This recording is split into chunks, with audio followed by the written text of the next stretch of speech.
അപ്പോൾ നമ്മൾ self induction എന്ന് പറയുന്ന ഫിനോമിന നമ്മൾ ഡിഫൈൻ ചെയ്തു. സെൽഫ് ഇൻഡക്ഷനും അതുപോലെ സെൽഫ് ഇൻഡക്റ്റൻസും ഡിഫൈൻ ചെയ്തു. ഇനി ഒരു കോയിലിന്റെ സെൽഫ് ഇൻഡക്റ്റൻസ് കണ്ടുപിടിക്കാനുള്ള ഇക്വേഷനിലേക്ക് പോവാം. Self inductance of a solenoid അല്ലെങ്കിൽ coil. Self inductance of A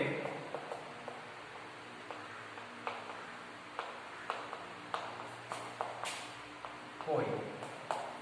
ഒരു സിംഗിൾ കോയിലിന്റെ സെൽഫ് ഇൻഡക്റ്റൻസിന്റെ ഇക്വേഷനിലേക്ക് നമ്മൾ പോവാം. അപ്പൊ ഞാനൊരു കോയിൽ സങ്കല്പിക്കുന്നു.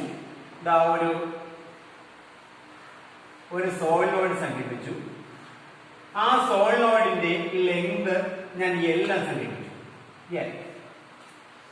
ഇതിന്റെ cross section area a cross section area of the coil. ഈ കോയിലിന്റെ total number of turns n ആണ് സങ്കല്പിക്കുക. And small n represents number of turns per unit length, അല്ലെങ്കിൽ n/l ആണ് സ്മാൾ n നമ്പർ. യൂണിറ്റ് ലെങ്തിലെ number of ടേൺസിന്റെ എണ്ണമാണ് small n എന്ന് പറയുന്നത്. ഞാൻ ഇതിനകത്തൂടെ ഈ കോയിലൂടെ കറണ്ട് കടന്നു സങ്കല്പിക്കും. കോയിലൂടെ ഒരു 1 ആംപിയർ കറണ്ട് കടന്നു.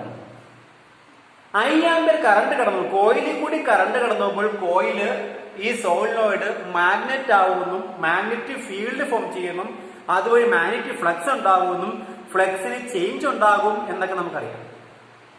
അപ്പൊ ഈ 1 ആംപിയർ കറണ്ട് കടന്നു പോകുന്നു. സോളിനോയിഡ് കൂടി കടന്നു പോകുന്ന 1 ആംപിയർ കറണ്ട് കൊണ്ട് ഇവന്റെ ആക്സിസിൽ ഉണ്ടാകുന്ന മാഗ്നറ്റിക് ഫീൽഡിന്റെ ഇക്വേഷൻ എന്തുവാ? Magnetic field along the axis of a solenoid. അപ്പൊ magnetic field equal to magnetic field B is equal to, നിങ്ങൾ പഠിച്ചിട്ടുണ്ട്, μ0 n I എന്ന് പഠിച്ചിട്ടുണ്ട്. അല്ലെങ്കിൽ μ0 n/l into I എന്ന് പഠിച്ചിട്ടുണ്ട്. സ്മാൾ n പകരം n/l എന്ന് കൊടുക്കുകയാണെങ്കിൽ, സ്മാൾ n പകരം ക്യാപിറ്റൽ n/l കൊടുക്കുകയാണെങ്കിൽ μ0 n/l ആണ്. നമ്മൾ കഴിഞ്ഞ ചാപ്റ്ററിൽ സോളിനോയിഡിന്റെ ആക്സിസിലെ ഫീൽഡ് കണ്ടുപിടിച്ചിട്ടുണ്ട്. അപ്പൊ 1 ആംപിയർ കറണ്ട് കടന്നുപോയി. ആ കറണ്ട് കടന്നുപോയപ്പോൾ ഉണ്ടായ മാഗ്നറ്റിക് ഫീൽഡ് കിട്ടി, μ0 n എന്ന് കിട്ടി. ഈ കോയിലിന്റെ ക്രോസ് സെക്ഷൻ ഏരിയ A അല്ലേ? കോയിലിന്റെ ക്രോസ് സെക്ഷൻ എന്ന് പറയുമ്പോൾ എങ്ങനെയായിരുന്നു? കോയിലിന്റെ ക്രോസ് സെക്ഷൻ എന്ന് പറയുന്നത് ഇതാണ് കോയിൽ സങ്കല്പിച്ചാൽ ഇതിന്റെ ക്രോസ് സെക്ഷൻ ഇതാണ്. അപ്പൊ ഇവിടുത്തെ ഏരിയ പ്ലെയിൻ എങ്ങോട്ടാ? ഏരിയ പ്ലെയിൻ ഇങ്ങോട്ടാണ്. ആക്സിലെ ഫീൽഡോ? ഇത് കോയിലാണ് സങ്കല്പിച്ചാൽ ഇതല്ലേ ആക്സിലെ ഫീൽഡ്? ആ ഡയറക്ഷനിലല്ലേ എന്ന് വരുന്ന ഏരിയ വരുന്നത്. അപ്പൊ ഫീൽഡും ഏരിയയും മേക്കുന്ന ആംഗിൾ എത്ര? ഫീൽഡ് ആക്സിസ്, ഏരിയ പ്ലെയിനും ആക്സിസ്. ഈ കോയിലിന്റെ ഏരിയ എന്ന് പറയുന്നത് ഈ പ്ലെയിനിന് പെർപെൻഡിക്കുലർ. ഇതല്ലേ ഏരിയ? ഫീൽഡ് ആക്സിസിലല്ലേ മാക്സിമം. അപ്പൊ ആക്സിലെ ഫീൽഡും ഏരിയയും ഒരേ ഡയറക്ഷനല്ലേ? എങ്കിൽ ഈ യൂണിറ്റ് ടേണിൽ അല്ലെ യൂണിറ്റ് ലെങ്ത് ഉള്ള ടേണിൽ ഫോം ചെയ്യുന്ന മാഗ്നറ്റിക് ഫ്ലക്സ് എത്ര? മാഗ്നറ്റിക് ഫ്ലക്സ് ഈക്വൽ ടു ഇതാ, magnetic flux phi is equal to B dot A ആണ്. B dot A ഇവിടെ തീറ്റ എന്ന് പറയുന്നത് ബിയും എയും മേക്കിംഗ് ആംഗിൾ ആണ്. അത് 0 ആണ്. അപ്പൊ cos 0 1. അപ്പൊ equal to B into A. ആ ബിക്ക് പകരം കൊടുക്കാം equal to μ0 n/l into A. അപ്പൊ മാഗ്നറ്റിക് ഫ്ലക്സ് കിട്ടിയോ? അപ്പൊ ആ ഇൻസ്റ്റന്റിൽ ഫോം ചെയ്യുന്ന, ഈ കറണ്ട് കടന്നു പോകുന്ന ഇൻസ്റ്റന്റിൽ ഫോം ചെയ്യുന്ന മാഗ്നറ്റിക് ഫ്ലക്സിന്റെ ഇക്വേഷൻ ആണ് phi is equal to μ0 n/l into A എന്ന് പറയുന്നത്. അപ്പൊ യൂണിറ്റ് ലെങ്തിലെ ടേണിൽ ഉണ്ടാകുന്ന മാഗ്നറ്റിക് ഫീൽഡ് ആണ് μ0 n എന്ന് പറയുന്നത്. പക്ഷെ മൊത്തം എത്ര ടേണാ? ഈച്ച് ടേൺ, ഓരോ ടേണിലും ഉണ്ടാകുന്ന ഫീൽഡ് ഫ്ലക്സ് ആണ്. പക്ഷെ മൊത്തം എത്ര ചുറ്റുണ്ട്? n ചുറ്റുകളില്ലേ? അപ്പൊ ടോട്ടൽ മാഗ്നറ്റിക് ഫ്ലക്സ് ലിങ്ക്ഡ് വിത്ത് എൻറ്റയർ കോയിൽ എങ്ങനെ എഴുതാൻ പറ്റും? കോയിലിന്റെ യൂണിറ്റ് ലെങ്തിലുള്ള ടേണിൽ ആക്ട് ചെയ്യുന്ന മാഗ്നറ്റിക് ഫീൽഡ് ഫ്ലക്സ് ആണ് എഴുതിയിരിക്കുന്നത്. അപ്പൊ മൊത്തം ആകെ ടോട്ടൽ എത്ര ടേൺസ് ഉണ്ട്? മൊത്തം n ടേൺസ് ഉണ്ടെങ്കിൽ ആ n ടേൺസിലുള്ള ടോട്ടൽ മാഗ്നറ്റിക് ഫ്ലക്സ് എത്ര? BA into N അല്ലേ? Flux phi is equal BA into N. അപ്പൊ ഇത് ടോട്ടൽ മാഗ്നറ്റിക് ഫ്ലക്സ് ഈക്വൽ എത്ര? Total magnetic flux equal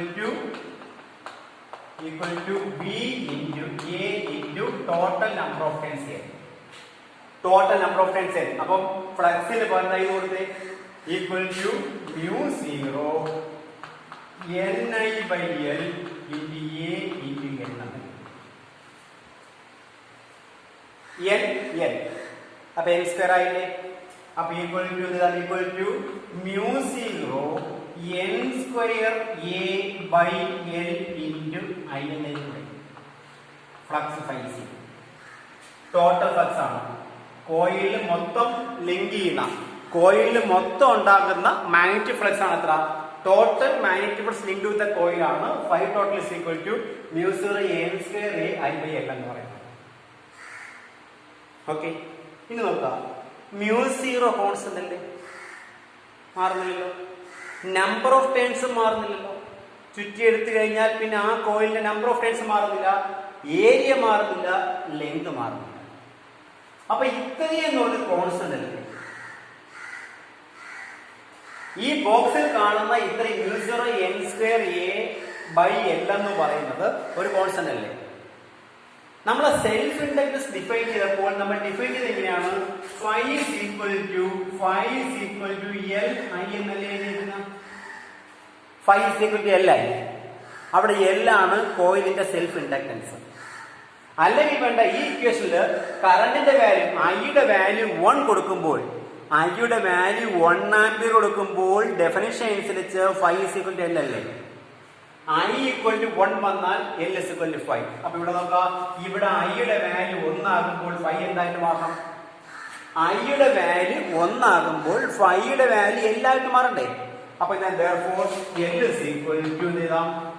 L is equal to mu 0 n square A divided by L എന്ന് എഴുതാം. Mu 0 n square A divided by L എന്ന് എഴുതാം. ഇതാണ് self inductance. ഒരു കോയിലിന്റെ സെൽഫ് ഇൻഡക്റ്റൻസിന്റെ ഇക്വേഷൻ ആണ് mu 0 n square A by L എന്ന് പറയുന്നത്. ഇനി നിങ്ങൾ വയ്ക്കുന്ന മീഡിയത്തിന്റെ റിലേറ്റീവ് പെർമിറ്റിവിറ്റി മ്യൂ ആർ ആണെങ്കിലോ, വേറൊരു മീഡിയം മാറി മ്യൂ ആർ ആണെങ്കിലോ, റിലേറ്റീവ് പെർമിറ്റിവിറ്റി ഉണ്ടെങ്കിലോ, അപ്പൊ L is equal to mu 0 mu R n square A by L എന്ന് എഴുതാം. അപ്പൊ self inductance of a long solenoid L is equal to mu 0 mu R n square A divided by L എന്ന് എഴുതാം. Clear ആയോ? അപ്പൊ ഒന്നുകൂടെ just rewind ചെയ്യാം. നിങ്ങൾ ഓർക്കേണ്ട കാര്യത്തിലേ ഉള്ളൂ, നമ്മൾ ആദ്യം അതിനെ മലയാളത്തിൽ അത് മനസ്സിലാക്കി പഠിക്കുക, പിന്നെ നിങ്ങൾ നോട്ട്സിലോട്ട് കൺവേർട്ട് ചെയ്യാം. ഒരു കോയിൽ ആദ്യം ഈ നമ്മൾ ഫിഗർ വരച്ചു കഴിഞ്ഞാൽ ആ ഫിഗറിന്റെ എക്സ്പ്ലനേഷൻ എന്താണെന്ന് കൊടുത്തിരിക്കണം. എന്ത് ക്വസ്റ്റ്യൻ എഴുതുമ്പോഴത്തേക്കും ഏത് ഫിഗർ വെച്ചാലും ആ ഫിഗർ എന്താണ് എന്ന് നിങ്ങൾ കൃത്യമായിട്ട് മെൻഷൻ ചെയ്തിരിക്കണം.